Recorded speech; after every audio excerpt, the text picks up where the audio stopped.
This interview is brought to you by Transformational Mortgage Solutions. You can check out the full episode at LykkenOnLending.com.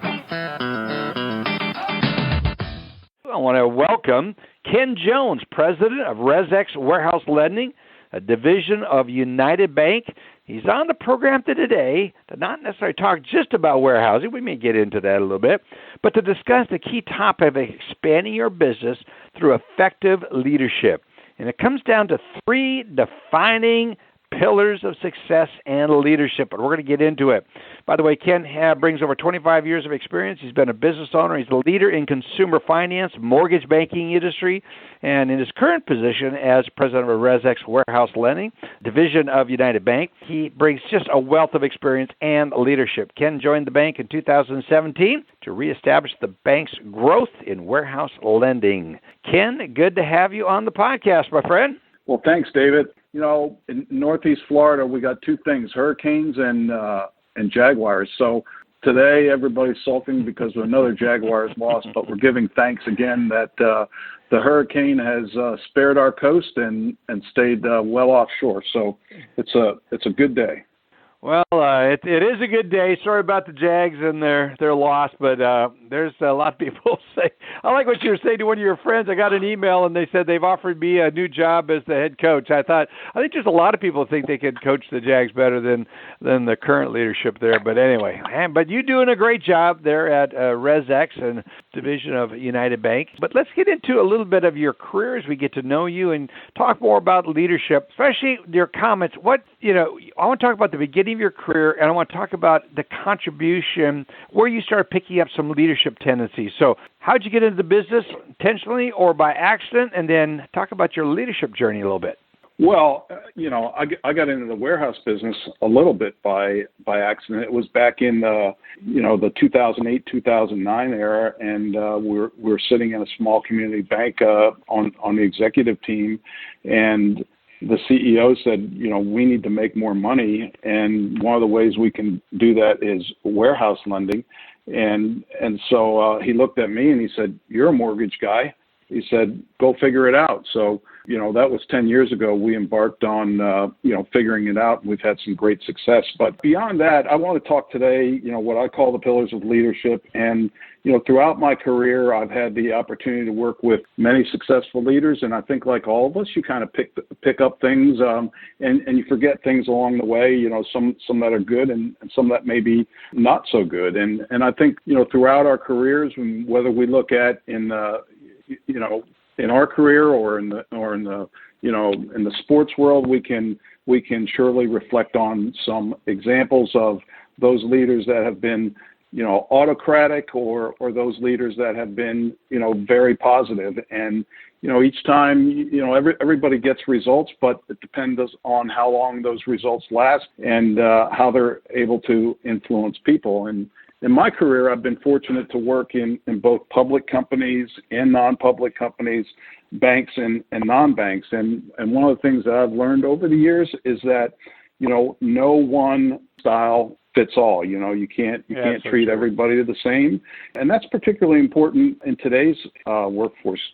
10 or 15 years ago, people were focused on climbing the corporate ladder. Not to say that they're not today, but, you sacrifice your health and your family for the good of the corporation. I worked for one organization that said, when it was next man up or woman up for the opportunity for promotion, and if that required a physical relocation with your family and you said no, then you were terminated. I think in today's environment, people would reflect back on that and say, okay, well, I'll leave. You're not the type of employer that I want to work for. So I think that, there's been a reshaping of people's thoughts and values over the years and their goals. Sure. And, today's workforce, I think you have to be much more sensitive to, people's common values and create environments that encourage professional growth while at the same time providing flexibility and meeting people where they need to be. And we've seen some companies do some unique things,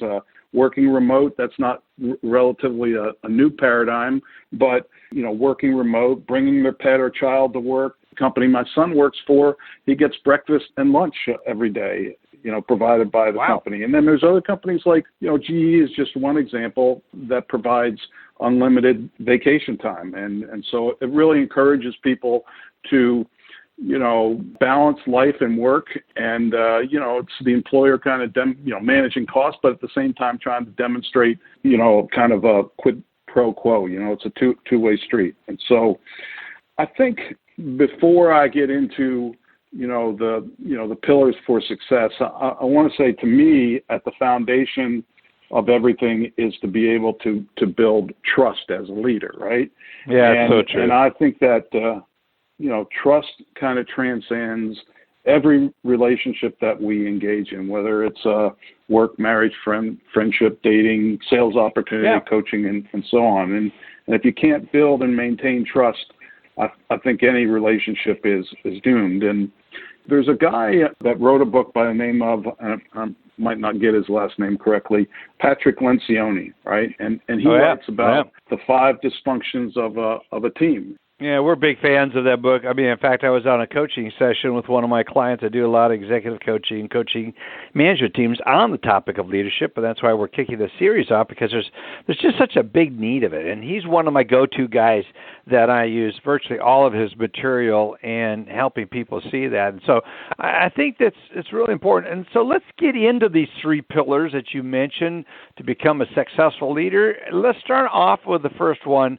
I like the point of it, building at the speed of trust. Gabe Minton mentioned a book in his segment that we had on, probably a couple months ago now, and it's basically the speed of trust building, and it's the trust internet. If you can build trust on the internet sooner, faster, your e-commerce is going to be so much better. If you're looking at building and having a successful business relationship, the faster you can get to trust, which is relationship, you're better off. So let's start off with the first pillar that you talk about.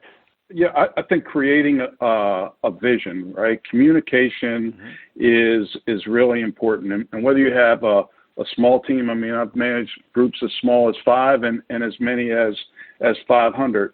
And to me, the most important goal is always to be consistently communicating a vision for the team. And that vision could be, big picture of where we're going, 2, 3, 4, 5 years from now, or it could be as simple as, here's a particular project that we need to focus on and work on, but you have to be able to articulate and set that vision out. And, you have to follow up with, communication on progress and results along the way. And I like to do that in several ways. You get your team meetings or books or videos or things like TED Talks are really great methods to engage a team. In our warehouse business today, we monitor and track a lot of data. What that does is enables our team to be focused on our overall success. Let me tell you a quick story about, creating a vision. Some time ago, I had a division of 20 offices, and I was promoted to this division, and unbeknownst to me, it had a horrible reputation with its state regulator. And in That's fact, not a good thing. That's not good if you're banking. 60 days into the job, I was called to the state banking commissioner's office for a meeting. And I, how you remember some things of where you were and how you acted and so on. So I sat in this dimly lit conference room with folding tables and plastic chairs. And the elderly looking banking commissioner came in and sat between his deputies, and he looked at me and he said, "Young man, do you see those licenses hanging on the wall?" And I said, "Yes, sir." And he said, "Then you either clean up your offices or I'll pick the licenses off your wall one by one. Do you have any questions?" I said no, and he adjourned the meeting. Right?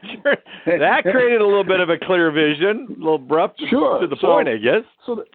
But in creating the vision, that wasn't my immediate goal, but it quickly became our immediate goal. And we put, we got the team together, put a plan together to clean up the offices. And over the next 18 months, each employee knew when an exam was done, how many violations there were, what they were. And they also learned about the importance of communication and respect. And we went from having 200 violations per exam down to 5, and we were on a biannual rotation with the examiners to an annual examination. So the point is that when you communicate and you rally people around a specific cause, you're generally going to get good results. That's so true. Do you see some people within the mortgage lending space that are doing a good job on creating vision? I think we don't have to name any companies if you don't want to, but I think it's just so important in communicating the vision both internally, but then also it can be such a powerful marketing tool in creating your vision externally. I love that. Thoughts? Sure. I do see, the nice thing about being in warehouse lending is you have a portfolio of companies. And so, you get to see the range of those that, espouse a vision one thing and those that are, focused otherwise. I think the second pillar for me, and, this is, I don't want to kind of order these 1, 2, 3, but this is really an important one for me is being vulnerable, right? And I think to be a good leader, you have to be vulnerable with your team. Being vulnerable doesn't mean that, means that I don't have all of the answers. I'm going to make mistakes. I'm going to talk to you. I'm going to apologize if I've made a mistake. I'm not going to let pride dictate and say, well, I'm always right and you're wrong. And it says I care about you as a person. And I've always felt there's no shame in a genuine apology. And I think when you can be vulnerable, it augments the potential to build trust, and it says I value you and I appreciate you. And I think at the end of the day, right, that's what really drives us as human beings is we want to be valued, we want to be appreciated. Sure, having a job or a title or a salary or an incentive plan, all of those things are important, but at the base is, I want to be valued and I want to be appreciated. And so I think to be able to get to that, you have to demonstrate a level of vulnerability. Yeah, I couldn't agree with you more. And one of the things that Patrick Lencioni says in one of his books, that it's the ideal team player, he says it's the 3 attributes he looks for in character of someone is someone that's hungry, humble, and smart. And there's a lot of smart people out there that are hungry, but the biggest thing that people struggle with is the humility part. And I think, which goes to your point of being vulnerable, is there's a component into that is humility, and vulnerability helps bring about, transparency, which is another thing that brings about the whole trust thing. So it's being real and talking to people. Do you have a good story on this pillar that you could share with our audience? Sure, I oftentimes learn more from the stories than I do from the points. That's a great question. I think about another example in a prior organization. I had a high-performing team, and as in most organizations, the better results, the better the variable compensation, right? The better the incentive. Right. And in this particular company, we were acquired by a large bank, and over a period of time, the bank considered the compensation levels to be almost, they say outside their survey quadrants, right? But, they just thought it was excessive. So they came to me and they said, we want you to cut employees' pay, right? And well, anytime you have to go down that road, it's not an easy process, especially if I'm the one that, if I'm the leader determining and communicating, the amount of the pay reduction and when and who's impacted. So I got creative. I wrote like one of these Harvard Business Review case study type, formats, and I call it the compensation conundrum. And the case was atypical to our industry, right? And so I described, all the facts, and without them knowing who it was or, who was impacted. And we convened a meeting with our, the division and region managers, and we studied the case together. And then we split them into groups, and their instructions were to come back 3 hours with recommendations. And I didn't give them any say, you have to, do this or accomplish this. I said, here's a case study. Come back and tell me what you would do. They came back and they said, you know what? We need to reduce our compensation levels with our incentive compensation, and we need to reduce it by 15%, right? Well, that was a huge win, right? In many fronts, right? One, we got to where we needed to with the bank. 2, we got, inside of their boundaries on the compensation. But more importantly, we built, consensus and trust. And it was because it was their idea, right? And and they could accept it. They were able to communicate. I mean, ultimately I had to communicate it, but they kind of laid the groundwork, and in doing so, it was really a great outcome. Yeah, I love that. It's, oftentimes getting the results we need, it's not knowing what to do, but it's how to administer what to do, which really gets to your third pillar that I'm really excited to be talking about, doing what's right. So, I like to be, I'm competitive, and I like to win just like most everybody else. I mean, I'm always hungry, right? Yep. But I think as a leader, it's my responsibility to protect the team. One thing I probably would least like to do is call up my boss, and everybody has one, whether, and if you're the CEO, you answer to the board, right? So, but to pick up that phone and call somebody and say, we have a problem. We've got a warehouse customer that's $5 million and they're going under, right? And, to prevent occurrences like those, surfacing, I think it's incumbent upon us to, as leaders, to always focus on doing what's right. And if I protect the organization, then I'm protecting the employees and I'm protecting the shareholder. I reflect back on, I was boarding a prop plane one time. You walked up it wasn't the ramp, you walked up the steps. That's how small it was. Yeah. And I asked the pilot, I said, do you ever worry about all the lives of these people behind you? And he said, no. He said, I focus on doing my job right each and every time so that I land the plane. And if I land safely, everybody else is safe too, and everybody else lives. And so, that kind of, philosophy stuck with me. There's another book that I like, John C. Maxwell's 21 Laws of Irrefutable Leadership, right? Yes. He's got the one called The Law of Navigation, about two explorers that were on a race to reach the South Pole, right? One guy did this extreme preparation, right? While the other used unconventional equipment, took an extra person along, had inferior clothing, and so on. And the outcomes were polar opposites, no pun intended. One guy made it 30 days before.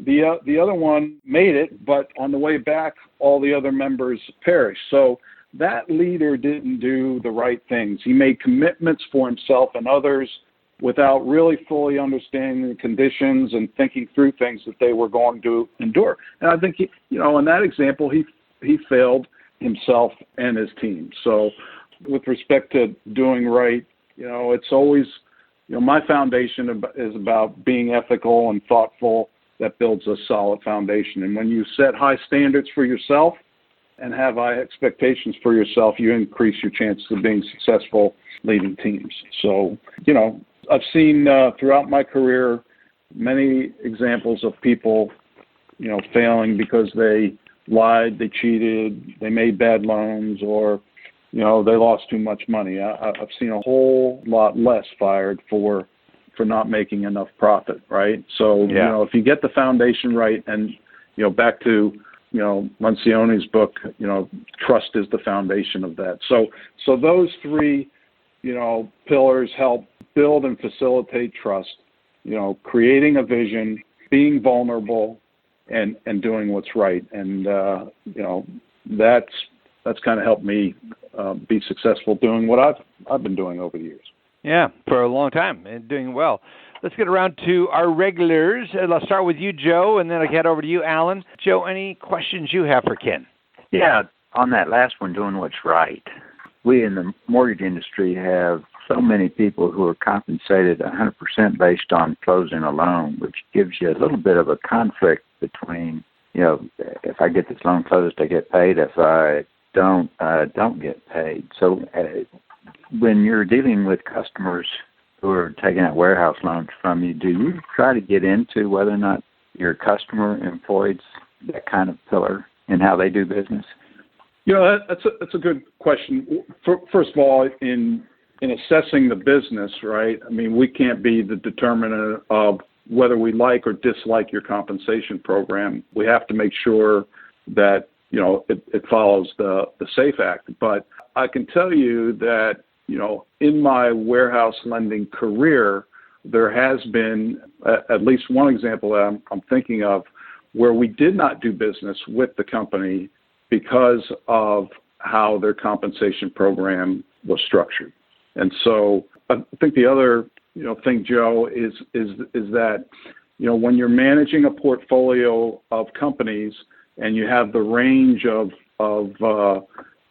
different styles of leaders, it presents an opportunity that when you see things, you can reflect back on your experience and offer some tips and ideas to people to help them. I think, the segment that we target is the small to mid-cap mortgage banker, and often there's a pretty significant void of structured leadership within those organizations. There's well-intended business owners that, some do it better than others, but, many get lost in the day-to-day activity of, doing the next loan and closing the deals. And to be successful today at, whether you're a small non-bank or, you're in the courier business or any other business, any kind of small business, it's important that you take the time to develop a culture of developing people within the resources that you have and the budget that you have. And, I think you can have something more formal if you're a larger organization and have the resources, and that could be management, leadership development programs that, you pick up from the outside, or industrial psychologists or professional coaches or mentoring. Or if you don't have all those resources, you can do some more informal things. Like there's some great webinars on LinkedIn. There's TED Talks. There's I'm a fan of I call them MOOCs, massive open online colleges, right? They're provided by major universities that provide free continuing education that you can actually get certificates for CEs for. And so those are some of the things that, I think you can do to help strengthen your organization. Alan, your neighbors there, you guys down with that, you're both in the Ponte Vedra Beach area, so you get to interview one of your neighbors. Yeah, it's good to talk again, my friend. We had lunch last time, which was great. Thank you.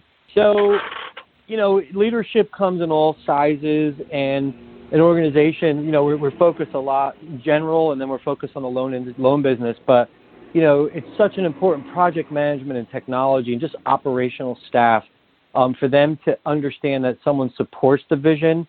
At times, that's where a lot of the chaos happens. So any tips or suggestions for the sort of the middle of the road, especially pertaining to our industry? So I think it gets back to, communicating, right? And that's easier said than done, but it's critical to building, what I said, trust, but also it's critical to building cohesiveness on the team. And, I know there's a lot of things that go on day to day, that and distractions that occur, but I'm really a proponent of having regular formal meetings.